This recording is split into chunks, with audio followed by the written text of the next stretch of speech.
পশ্চিমবঙ্গ তথা দেশ এখন উত্তাল আরজি করের মর্মান্তিক বিভৎস ঘটনার জেরে, যেখানে একজন কর্মরত ডাক্তারের সাথে শারীরিক শোষণ করে নির্মমভাবে হত্যা করা হয়েছে। আর তারপর আমাদের পশ্চিমবঙ্গ প্রশাসন যেভাবে সেই জঘন্য ঘটনার দোষীদের আড়াল ও প্রমাণ লোপাটের চেষ্টা করেছে, সেটা অত্যন্ত লজ্জাজনক। আমরা সবাই সেটা তীব্র নিন্দা করছি, আর তাই বিভিন্ন স্তরে প্রতিবাদও করছি। নাগরিক সমাজ যেভাবে এগিয়ে এসেছেন এই প্রতিবাদ সমাবেশে, তা থেকে বোঝা যায় আমরা এখনো একে অপরের প্রতি সংবেদনশীল। আমরা এখনো ভুলে যাইনি অন্যায়ের বিরুদ্ধে রুখে দাঁড়াতে। আমরা সবাই এখনো নিজেদের নৈতিক দায়িত্ব থেকে মুখ ফেরাইনি। আমরা নাগরিক সমাজকে এই প্রতিবাদ আর প্রতিরোধের প্লাবনের জন্য শতকোটি প্রণাম জানাই, এবং আমরা এই তিলোত্তমা কলকাতার নাগরিক হিসেবে গর্ববোধ করি।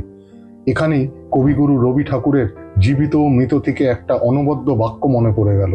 সেটা হলো, কাদম্বিনী মরিয়া প্রমাণ করিল সে মরে নাই। আমাদের অভয়া আমাদের মনের মণিকোঠায় চিরস্থায়ী হয়ে থাকবে, এবং সে এক জীর্ণ প্রায় জাতিকে বাঁচিয়ে তুলল প্রতিবাদ ও প্রতিরোধের মাধ্যমে। যাই হোক, এসবের মধ্যে সবচেয়ে বিস্ময়কর ব্যাপার হলো, আমাদের রাজ্যের মুখ্যমন্ত্রী মাননীয়া মমতা বন্দ্যোপাধ্যায় রাস্তায় নেমেছেন এই ঘটনার বিচার চেয়ে। তিনি কার বিরুদ্ধে নেমেছেন সেটা ঠিক বোঝা গেল না, কারণ তিনি রাজ্যের স্বরাষ্ট্রমন্ত্রী ও স্বাস্থ্যমন্ত্রী। যাই হোক, এইসব লোক ঠকানো ব্যাপার, কারণ তার অধীনে যতক্ষণ এই ঘটনার তদন্তভার ছিল, ততক্ষণ তার পুলিশ যা যা কাণ্ড ঘটিয়েছে সেসব দেখে আমাদের লজ্জায় মাথা হেঁট হয়ে গেছে। নিপীড়িতার পরিবারকে টাকা দেওয়ার প্রস্তাব, মৃতদেহকে কার্যত পরিবারের অনুমতি ছাড়াই দাহ করার ব্যবস্থা করা, 14ই আগস্ট নারীদের রাত দখলের রাতের কর্মসূচিতে আরজি করে দুষ্কৃতীদের হামলা করতে দেওয়া, প্রতিবাদকারীদের প্রতিবাদকে দমন করতে অমানবিক শক্তি প্রয়োগ করা, ভারতের মহামান্য সুপ্রিম কোর্ট যেখানে নির্দেশ দিয়েছে প্রতিবাদ ও প্রতিবাদকারীদের ওপর কোনোভাবে রাজ্য শক্তি প্রয়োগ করতে পারবে না, সেই নির্দেশকে মাননীয়ার পুলিশ কার্যত উড়িয়ে দিয়ে প্রতিবাদকে সর্বশক্তি দিয়ে দমন করার চেষ্টা করেছে। কিন্তু আমরা নাগরিক সমাজ তার জবাবে আমাদের প্রতিবাদের আগুনকে আরো তীব্র করেছি। সরকারের লাল চোখ ও কালো হাতকে উপেক্ষা করে আমরা আমাদের আন্দোলন চালিয়ে যাচ্ছি। এবার এই প্রতিবেদনের পরের অংশে আসি। সেটা হলো, আমাদের বাংলায় কি আদৌ অনুচ্ছেদ 356-র মাধ্যমে রাষ্ট্রপতি শাসন জারি করা হবে? প্রথমে ছোট করে রাষ্ট্রপতি শাসনটা কি একবার জেনেও বুঝেনি। ভারতে রাষ্ট্রপতি শাসন বা রাজ্যপালের শাসন হলো রাজ্য সরকারের স্থগিতাদেশ এবং একটি রাজ্যের সরাসরি কেন্দ্রীয় সরকারের শাসন। ভারতের সংবিধানের 356 অনুচ্ছেদের অধীনে যদি একটি রাজ্য সরকার সাংবিধানিক বিধান অনুযায়ী কাজ করতে অক্ষম হয়, তাহলে কেন্দ্রীয় সরকার রাজ্যযন্ত্রের সরাসরি নিয়ন্ত্রণ নিতে পারে। পরবর্তীকালে কেন্দ্রীয়ভাবে নিযুক্ত রাজ্যপাল ও রাজ্যের আমলাদের মাধ্যমে রাজ্যের কাজকর্ম নিয়ন্ত্রণ করা হয়। রাষ্ট্রপতি শাসনের সময় মন্ত্রী পরিষদ বাতিল হয়ে যায় এবং বিধানসভা স্থগিত বা ভেঙে দেওয়া হয়। নতুন নির্বাচনের প্রয়োজন হয়। রাজ্যে কোনো নির্বাচিত প্রতিনিধির কথাই আর চলবে না, পুরো নিয়ন্ত্রণই থাকবে রাজ্যপালের হাতে। ভারতের রাষ্ট্রপতি বিশেষ থেকে বিশেষ পরিস্থিতিতেও সাধারণত এরকম মন্তব্য করেন না যে আমি হতাশ ও আতঙ্কিত। যদি এই ধরনের কোনো মন্তব্য করেন, তাহলে সেটা ধরে নেওয়া যেতে পারে একটা অত্যন্ত গুরুত্বপূর্ণ গম্ভীর পরিস্থিতির সৃষ্টি হয়েছে। ভারতের প্রথম নাগরিক শ্রীমতী দ্রৌপদী মুর্মু কলকাতার এই ভয়াবহ ঘটনার পরিপ্রেক্ষিতে ঠিক এই ধরনের মন্তব্যই করেছেন। তিনি বলেছেন, কলকাতায় এক ডাক্তারের নৃশংস ধর্ষণ ও হত্যার ঘটনাকে জাতিকে হতবাক করেছে। আমি হতাশ ও আতঙ্কিত ছিলাম। আরো হতাশাজনক বিষয় হলো, এটি মহিলাদের বিরুদ্ধে ধারাবাহিক অপরাধের একটি অংশ, যার শিকার এমনকি কিন্ডারগার্টেনের মেয়েরাও হচ্ছে। আসুন আমরা সম্মিলিতভাবে বলি, যথেষ্ট হয়েছে, এনাফ ইজ এনাফ। ভারতের রাষ্ট্রপতি যখন কড়া ভাষায় এই ধরনের মন্তব্য করেছেন, তখন স্বাভাবিকভাবে এটা বুঝতে কারো অসুবিধা হচ্ছে না যে এই জঘন্য ঘটনা তাকে কতটা অন্তর থেকে নাড়িয়ে দিয়েছে। এখন মূল প্রশ্ন হলো, এই মন্তব্যের লজিক্যাল কনক্লুশন কি? কারণ আমার স্মরণে নেই যে ভারতের রাষ্ট্রপতি এই ধরনের মন্তব্য করেছে আগে এই রকম সংবেদনশীল ঘটনার পর। আর তাই এখান থেকেই রাজনৈতিক হয়ে পড়ে এই মন্তব্য। রাষ্ট্রপতি শ্রীমতী দ্রৌপদী মুর্মুর এই মন্তব্য কেন্দ্রে থাকা শ্রী নরেন্দ্র মোদীর সরকারকে পশ্চিমবঙ্গে এই ধরনের পরিস্থিতি, এই অভয়ার সাথে জঘন্য অপরাধ, প্রশাসনের তারপর নির্লজ্জভাবে দোষীদের আড়াল করার চেষ্টা, একাধিক দুর্নীতির অভিযোগে জর্জরিত রাজ্য সরকার, এই সব কারণগুলোর পর পশ্চিমবঙ্গে রাষ্ট্রপতি শাসন জারি করার সম্ভাবনাকে খোঁজার জন্য কি বাধ্য করবে? এটা এখন সবচেয়ে বড় প্রশ্ন। রাজ্যের বিরোধী দলের থেকে অনেকবারই রাষ্ট্রপতি শাসনের দাবি এসেছে। এবার একবার ভারতে রাষ্ট্রপতি শাসনের ইতিহাসটা জানা যায়। ভারতে বহুবার রাষ্ট্রপতি শাসন জারি করা হয় বিভিন্ন রাজ্যে। পণ্ডিত নেহরু সরকার প্রথমবার রাষ্ট্রপতি শাসন জারি করে 1951 সালে। তিনি পাঞ্জাবের বিধানসভাকে নিলম্বিত করে রাখেন যাতে তৎকালীন রাজ্য কংগ্রেস নিজেদেরকে গুছিয়ে নিতে পারে রাজ্য নির্বাচনের জন্য। এছাড়াও তিনি EMS নম্বুদিরিপাদের কেরালায় বামপন্থী পূর্ণ সংখ্যাগরিষ্ঠ সরকারকে বরখাস্ত করেন এবং রাজ্যে রাষ্ট্রপতি শাসন জারি করেন। স্বাধীন ভারতে প্রথমবার রাষ্ট্রপতি শাসন একটি রাজ্য সরকারকে জোরপূর্বক বরখাস্ত করার জন্য ব্যবহৃত হয়। গণতন্ত্রের মাধ্যমে জনগণের আদেশের সরাসরি লঙ্ঘন ও গণতান্ত্রিক চেতনাকে হত্যা করে।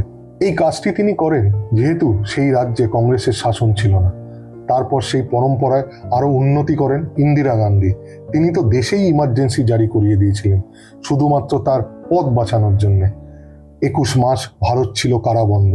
1966 থেকে 1977-এর মধ্যে তিনি কম বেশি 39 বার রাষ্ট্রপতি শাসন জারি করিয়েছিলেন বিভিন্ন রাজ্যে।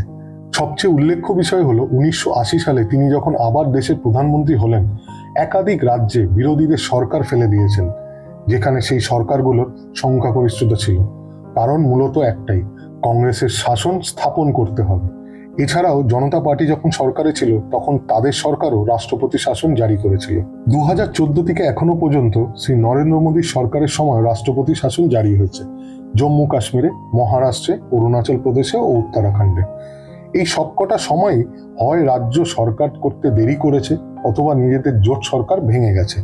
জম্মু কাশ্মীরকে বাদ দিলে বাকি 3 রাজ্যে কোনো সময় 25 দিন বা 19 দিন বা 33 দিন রাষ্ট্রপতি শাসন ছিল। কিন্তু এখনো পর্যন্ত শ্রী নরেন্দ্র মোদীর সরকার কোনো সংখ্যাগরিষ্ঠতা পাওয়া রাজ্য সরকারকে জোরপূর্বক ফেলে দেয়নি। কারণ সুস্থ গণতন্ত্রে জনসাধারণের রায়কে সম্মান দেওয়া উচিত বলেই তিনি মনে করেন। এবার আসি, আমাদের রাজ্যে অর্থাৎ পশ্চিমবঙ্গে কি আদৌ রাষ্ট্রপতি শাসন জারি করা হবে? এখানে এই কথাটা বলাটা খুবই প্রয়োজন যে আমাদের বাংলায় স্বাধীনতার পর থেকে 4 বার রাষ্ট্রপতি শাসন জারি হয়েছে।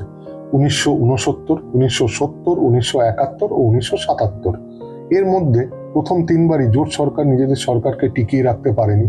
শেষবার 1977-এ প্রাক্তন মুখ্যমন্ত্রী সিদ্ধার্থ শঙ্কর রায়ের সরকারকে ফেলে দেওয়া হয়। রাষ্ট্রপতি শ্রীমতী দ্রৌপদী মুর্মুর মন্তব্য আরজি করের ঘটনার পর কেন্দ্র সরকারকে কি রাষ্ট্রপতি শাসনের দিকেই চালিত করবে? এটাই এখন সবচেয়ে বড় প্রশ্ন। দেখুন দর্শক বন্ধুরা, রাজনীতির ছাত্র হিসেবে আমার যেটা মনে হয়, শ্রী নরেন্দ্র মোদী বাংলায় রাষ্ট্রপতি শাসনের দিকে কখনোই মত দেবেন না। স্বাধীনতার পর কংগ্রেস প্রায় 90 বার রাষ্ট্রপতি শাসন জারি করেছে, যেখানে অনেক রাজ্যে রাজ্য সরকারদের সংখ্যাগরিষ্ঠতা ছিল। এটি জনগণের রায়ের প্রতি সম্পূর্ণ নির্লজ্জ অবহেলা। এটি ভারতের সংবিধানের দ্বারা সুরক্ষিত গণতান্ত্রিক চেতনার প্রতি সরাসরি হুমকি এবং শ্রী নরেন্দ্র মোদী গণতন্ত্র ও সংবিধানের মূল্যবোধে বিশ্বাসী। তাই আমার মনে হয় তিনি কখনোই একটা সংখ্যাগরিষ্ঠতা পাওয়া রাজ্য সরকারকে বলপূর্বক ফেলে দেবেন না। আর আমার এই পরিস্থিতির পরিপ্রেক্ষিতে এটাই মনে হচ্ছে। যদি আমি ভুল প্রমাণিত হই তাহলে আমাকে আরো জানতে হবে, শিখতে হবে ও বুঝতে হবে, আর সেটার জন্য আমি সর্বদাই প্রস্তুত।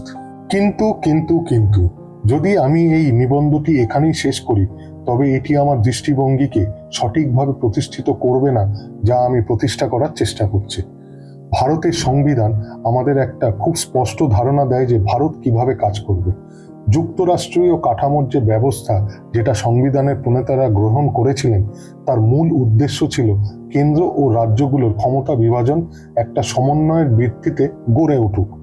ভারতের প্রতিটি রাজ্যের নিজস্ব পরিচয়, সংস্কৃতি, ঐতিহ্য ও ভাষা আছে। সংবিধান এই বহুত্ববাদকে রক্ষা করে।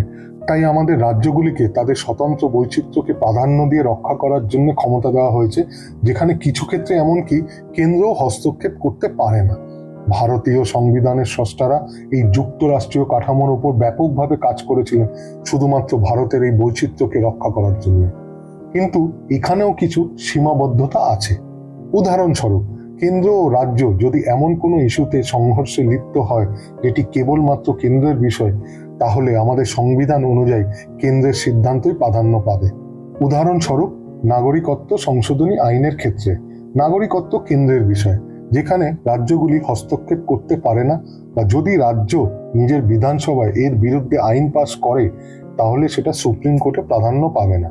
একইভাবে যদি একটি রাজ্যে যেখানে সংখ্যাগরিষ্ঠতার সরকার আছে গুরুতর অর্থনৈতিক সংকটের মধ্যে দিয়ে যায় বা আইন শৃঙ্খলা নিয়ে উদ্বেগজনক পরিস্থিতির সৃষ্টি হয় বা দেশের অখণ্ডতা সার্বভৌমত্বের ওপর একটি সংকটজনক পরিস্থিতির সৃষ্টি হয়, তাহলে কেন্দ্র হস্তক্ষেপ করতে পারে বা রাষ্ট্রপতি শাসনের মাধ্যমে দখলও নিতে পারে।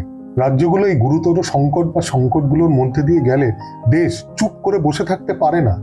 এখানেই আরেকটা বড় প্রশ্ন হলো, দেশের জন্য কোনটি বেশি গুরুত্বপূর্ণ, এর গণতান্ত্রিক মূল্য নাকি যথাযথ আইন শৃঙ্খলা স্থাপনা নাকি এর অখণ্ডতা ও সার্বভৌমত্ব?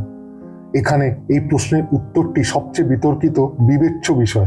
আর আমার মতে অবশ্যই দেশের অখণ্ডতা সার্বভৌমত্বের সাথে সাথে যথাযথ আইন ব্যবস্থা স্থাপন। তখন কেন্দ্র সরকারকে দেশের অখণ্ডতা সার্বভৌমত্বকে ও আইন ব্যবস্থাকে রক্ষা করার জন্য হস্তক্ষেপ করতেই হবে। দেশের সার্বভৌমত্ব অখণ্ডতা ও আইন ব্যবস্থা বজায় থাকলেই দেশে গণতান্ত্রিক ব্যবস্থা কায়েম করা যাবে। দেশের কোনো রাজ্যে যদি অরাজকতা চলছে, যেখানে দেশের অখণ্ডতা ও সার্বভৌমত্ব আঘাত হচ্ছে, তখন শুধুমাত্র সেই রাজ্য সরকার জনমতের মাধ্যমে পূর্ণ সংখ্যাগরিষ্ঠতা পেয়েছে বলে গণতান্ত্রিক চেতনাকে আঘাত করব না বলে দেশ হাত গুটিয়ে বসে থাকতে পারে না। দেশের স্বার্থে, সমাজের স্বার্থে, জনগণের স্বার্থে কড়া পদক্ষেপ নিতেই হবে। যেখানে যদি প্রয়োজন হয় তাহলে রাষ্ট্রপতি শাসন জারিও করতে হবে। তাই একমাত্র এই ধরনের পরিস্থিতি উদয় হলে শ্রী নরেন্দ্র মোদীর সরকার যে কোনো রাজ্যে রাষ্ট্রপতি শাসনের সম্মতি দিতে পারেন বিভিন্ন স্তরে সংবাদ আলোচনা করার পর। কিন্তু বিগত কিছু বছরে কংগ্রেস স্বৈরাচারী মনোভাব দেখিয়ে যেভাবে বিভিন্ন রাজ্যে নিজেদের সরকার নেই বলে রাষ্ট্রপতি শাসন জারি করে সেই রাজ্য সরকারগুলোকে ফেলে দিয়েছে, শ্রী নরেন্দ্র মোদী সেই পথে কখনোই হাঁটবেন না। তিনি ভারতের অখণ্ডতা, সার্বভৌমত্ব, বহুত্ববাদ, সংবিধানের মূল্যবোধগুলো সম্বন্ধে সচেতন ও বিশ্বাসী, আর সেগুলোকে রক্ষা করাকেই নিজের ধর্ম হিসেবে পালন করেন। নমস্কার, ধন্যবাদ।